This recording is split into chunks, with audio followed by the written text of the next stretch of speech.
Lord Krishna नमन everyone. बच्चों last time हम लोगों ने पाइथन डेटा टाइप्स कवर किया था 11th क्लास में।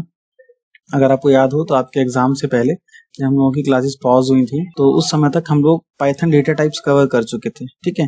तो जिसमें एक बार फिर से मैं आपको याद दिलाता हूं हम लोगों ने क्या क्या पढ़ा था कि जो पाइथन डेटा टाइप्स होते हैं वो क्या क्या होते हैं। पाइथन में जितने भी अवेलेबल चीजें होती हैं उन्हें हम किस किस वेरिएबल में स्टोर करें, उसका डेटा किस तरीके का होना चाहिए, उसको पाइथन का डेटा टाइप बोलते हैं। फॉर एग्जाम्पल जैसे नाम है तो वो स्ट्रिंग है तो हम उसको स्ट्रिंग के डेटा टाइप में रखेंगे, इंटीजर की वैल्यू को इंटीजर डेटा टाइप में रखें। मतलब जिस वेरिएबल में जिस प्रकार की वैल्यू हम रखते हैं वो उसी डेटा टाइप का हो जाता है, उसी प्रकार का हो जाता है, इसलिए हम उसको उस टाइप का डेटा बोलते हैं। क्लियर। जैसे कि हमने देखा था नंबर जो होते हैं पाइथन में वो अलग अलग प्रकार के होते हैं। ये पूरा ट्री था। डेटा टाइप हमारे होते हैं नंबर्स, नन, सीक्वेंस, सेट और मैपिंग। मैपिंग के अंदर डिक्शनरी आता है, सीक्वेंसेस के अंदर स्ट्रिंग, टपल और लिस्ट आता है, और नंबर्स के अंदर इंटीजर, फ्लोटिंग पॉइंट, कॉम्प्लेक्स और बूलियन नंबर आते हैं। ये सब हम लोगों ने लास्ट टाइम देखा था। क्लियर है। तो इसके आगे देखते हैं क्या था कि नंबर्स इन पाइथन हमने देखे थे किस किस तरह का होता है। इंटीजर होता है, इंटीजर में पूरा पढ़ा था डिटेल में कि क्या होता है, ठीक। उसके बाद फिर हमने देखा था फ्लोटिंग पॉइंट, जो भी नंबर हम डेसिमल पॉइंट्स पे लेते हैं फ्लोटिंग पॉइंट होते हैं, ठीक है। उसके बाद हमने देखा था कॉम्प्लेक्स नंबर, इसमें रियल और इमेजिनरी पार्ट होता है, ये कॉम्प्लेक्स नंबर्स होते हैं, ये हम लोगों ने लास्ट टाइम यहाँ तक पढ़ा हुआ था, ठीक। फिर स्ट्रिंग्स, जैसे ग्रुप ऑफ कैरेक्टर्स से होता है उसको स्ट्रिंग बोलते हैं, ये भी हम लोगों ने लास्ट टाइम देखा था, ठीक है। स्ट्रिंग क्या होते हैं।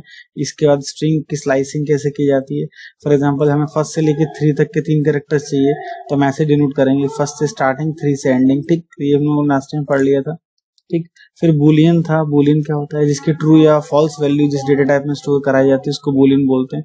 उसमें या तो वैल्यू ट्रू होगी या फॉल्स होगी, ठीक। तो ये हम लोगों ने बूलियन पढ़ा था। नन पढ़ा था कि नन एक स्पेशल टाइप का डेटा टाइप होता है जिसके अंदर किसी भी टाइप की वैल्यू नहीं होती, मतलब ऐसी वैल्यू जिसको हम बाद में किसी भी टाइप में कन्वर्ट कर लें बट वो एट प्रेजेंट किसी भी टाइप की ना हो उसको हम नन बोलते हैं, ठीक। तो ये चीज हम लोगों ने पढ़ी थी बूलियन में, ठीक है। फिर था सीक्वेंसेस में। ऐसे डेटा टाइप जो सीक्वेंस में होते हैं, मतलब एक क्रम में होते हैं, उनको हम लोग सीक्वेंस डेटा टाइप की कैटेगरी में रखते हैं। इसमें अलग अलग होते हैं, स्ट्रिंग है, लिस्ट और टपल है, ये सब मोर देन वन वैल्यूज को होल्ड करते हैं, इसलिए इनको सीक्वेंस डेटा टाइप बोला जाता है, ठीक है। हम लोगों ने लास्ट टाइम पढ़ा था कि स्ट्रिंग्स के अंदर लिस्ट, टपल्स और ये स्ट्रिंग्स होते हैं, ये सीक्वेंस डेटा टाइप्स होते हैं। इसके अंदर मोर देन वन चीजें होती है, एक सीक्वेंस रहता है, इसलिए इनको सीक्वेंस डेटा टाइप बोला जाता है। लिस्ट क्या था कि लिस्ट को हम ऐसे ये स्क्वायर ब्रैकेट से स्टार्ट करते थे, अगर आपको याद हो लास्ट टाइम बताया था, और इसके अंदर किसी भी टाइप का डेटा होल्ड करा सकते हैं, चाहे वो स्ट्रिंग हो, चाहे वो फ्लोट हो, चाहे वो इंटीजर हो। यहाँ पे देखिए आपने L इक्वल टू ये लिखा तो L आपने एक लिस्ट क्रिएट कर दी है जो इस तरह के वैल्यूज को होल्ड कर सकती है। इसी तरीके से टपल एक डेटा टाइप होता है जो कि इम्यूटेबल होता है। लिस्ट आपकी म्यूटेबल होती है, यानी कि आप लिस्ट की वैल्यूज को एक बार असाइन करने के बाद चेंज भी कर सकते हो, बट टपल्स की वैल्यू को आप एक बार असाइन करने के बाद चेंज नहीं कर सकते हो। तो टपल्स को बनाने के लिए हमें यहाँ पर स्क्वायर ब्रैकेट, ये इसमें लिस्ट में स्क्वायर थे, यहाँ पे आपके पैरेंथेसिस हैं, इस तरह के ब्रैकेट आपको लगाने पड़ते हैं तब आपकी टपल क्रिएट होती है, ठीक है। फिर सेट्स हम लोगों ने पढ़ा था, अनऑर्डर्ड कलेक्शन होता है वैल्यूज का, ठीक है। इसके अंदर किसी भी टाइप की वैल्यू को कलेक्शन रख सकते हैं, बट ध्यान ये रखना उसके अंदर डुप्लीकेट एंट्री नहीं होनी चाहिए, ये हम लोगों ने सेट्स में पढ़ा था। फिर डिक्शनरीज में पढ़ा था की वैल्यू पेयर होता है, जैसा हम लोग नॉर्मल डिक्शनरी में होता है एक शब्द होता है फिर उससे रिलेटेड उसका मीनिंग होता है, ऐसे यहाँ पर हमने कीज बना रखी है और की से संबंधित उसकी वैल्यू साथ में स्टोर कराई हुई है, तो की वैल्यू पेयर होता है डिक्शनरीज में। तो यहाँ तक हम लोगों ने पढ़ा हुआ था। इसके आगे की चीज थी जो हमें डिस्कस करनी थी, थोड़ा उस पर फोकस कर लेते हैं, था टाइप कन्वर्जन। टाइप कन्वर्जन क्या होता है कि अगर आपने किसी भी प्रकार का एक बार डेटा बना लिया, ठीक है, डेटा टाइप डिक्लेयर कर दिया किसी वेरिएबल का, कोई वेरिएबल आपने बना लिया, फिर आप उसको किसी दूसरे टाइप में कन्वर्ट करना चाहते हो तो उसको टाइप कन्वर्जन या टाइप कास्टिंग कहा जाता है, ठीक है। तो टाइप कन्वर्जन या टाइप कास्टिंग दो प्रकार का होता है पाइथन में, एक होता है इम्प्लिसिट और एक होता है एक्सप्लिसिट। इम्प्लिसिट टाइप कन्वर्जन क्या होता है, जहां पर हम जो हमारी एक वेरिएबल है ऑटोमेटिकली कन्वर्ट होकर दूसरे में चेंज हो जाए उसको हम लोग इम्प्लिसिट टाइप कन्वर्जन बोलते हैं, और जहां हम खुद चेंज करते हैं फोर्सफुली बाय यूजिंग फंक्शंस उसको हम लोग एक्सप्लिसिट टाइप कन्वर्जन बोलते हैं। एग्जांपल में देख लेते हैं, देखिए यहाँ लिखा हुआ है इम्प्लिसिट टाइप कन्वर्जन क्या होता है। N implicit type conversion Python automatically converts one data type into another, जहां पाइथन एक डेटा टाइप को किसी दूसरे में अपने आप कन्वर्ट कर देता है उसको हम लोग इम्प्लिसिट टाइप कन्वर्जन बोलते हैं, ठीक है। आगे लिखा है this process doesn't need any user involvement, इसमें यूजर की इन्वॉल्वमेंट की आवश्यकता नहीं होती कि अपने आप करता है वो। फॉर एग्जाम्पल हमने लिखा, देखिए फॉर एग्जाम्पल में देखिए नम इंटीजर इक्वल टू 12, तो क्या हुआ ऑटोमेटिकली 12 इस वेरिएबल में असाइन हो गया और ये वेरिएबल हमारा इंटीजर टाइप का हो गया।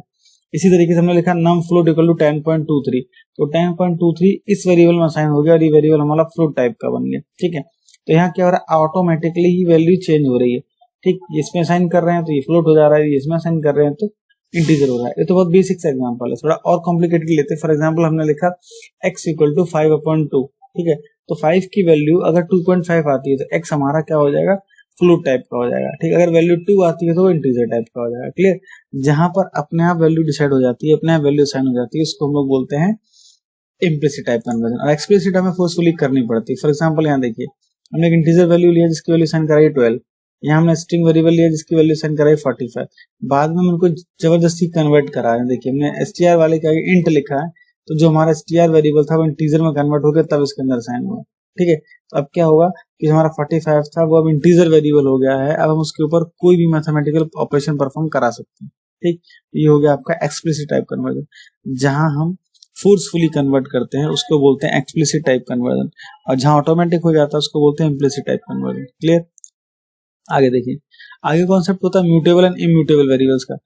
जो वेरिएबल्स, जो डेटा टाइप हम जो डिक्लेयर करते हैं अपने आप इसके हम चेंजमेंट कर सकते हैं, बदलाव करने की फैसिलिटी जिसमें होती है उसको म्यूटेबल बोलते हैं, और जो नहीं बदलते हैं उसको हम इम्यूटेबल बोलते हैं। जैसे कि ये स्ट्रिंग है, स्ट्रिंग आपका इंटीजर है, ये सब आपके इम्यूटेबल है। एक बार आपने वेरिएबल में वैल्यू डिसाइड कर दी, फिर उस वैल्यू को आप चेंज नहीं कर सकते, मतलब वैल्यू को चेंज कर सकते हैं और उसके ऑर्डर में चेंजमेंट नहीं ला सकते। फॉर एग्जांपल आप यहाँ समझिए, जैसे हमने x इक्वल टू 5 किया, y इक्वल टू x कर दिया, तो अब x की जो वैल्यू थी वो y में असाइन हो गई। होगा क्या कि जैसे 5 है, x भी इसी को 5 को डिनोट मतलब रेफर कर रहा है, और यहाँ पर y भी 5 को ही रेफर कर रहा है, ठीक। बट अगर हम आगे चल के फ्यूचर में x की वैल्यू चेंज कर देते, हमने कहा कि x equal to x plus y, देखिए क्योंकि y x के बराबर था तो y की वैल्यू भी 5 रहेगी, x की 5 रहेगी, 5 प्लस 5 10 हो गया, ये 10 x में असाइन हो जाएगा। अब जो ये देखिए, जबकि यहाँ पे इक्वल था लेकिन फिर भी अब क्या होगा, जो x होगा वो 10 को रेफर करेगा, लेकिन जो y होगा वो 5 को ही रेफर करेगा, यानी कि y की वैल्यू 5 रहेगी, अब x की वैल्यू 10 हो जाएगी, ठीक है। तो अगर किसी के इक्वल करने से ये वेरिएबल अगर म्यूटेबल होता है, चेंजेबल होता है, तो इसकी वैल्यू भी ऑटोमेटिक चेंज हो जाती है, जो कि नहीं हुई है, ठीक है। इम्यूटेबल क्या होता है, इसकी वैल्यू चेंज नहीं होती, देखा ना, x इज बीइंग इंटीजर क्योंकि इम्यूटेबल है, हैंस बीन रीबिल्ड, x की वैल्यू दोबारा बनेगी, expression on the RHS result into the value 10, फिर यहाँ पे जो क्योंकि इसकी वैल्यू 10 आ रही है तो नई वैल्यू इसके अंदर असाइन होगी और x की जो नई वैल्यू है वो 10 हो जाएगी। तो सो नाउ अब अगली वाल में क्या होगा, x इक्वल टू 10 रेफर करेगा और y इक्वल टू 5 रेफर करेगा। आई थिंक आपको समझ में आ गया होगा इम्यूटेबल और इम्यूटेबल। अगर क्लियर नहीं हुआ है तो एक बार मुझे क्लास के दौरान मैसेज करके समझाइएगा, ठीक है। बाकी आप फिलहाल के लिए इतना ही, टॉपिक शायद छूट गया था इस वजह से मैंने इसको दोबारा कवर किया। कुछ रह जाता है, कुछ नहीं समझ में आता है तो क्लास के दौरान पूछिए। Thank you guys.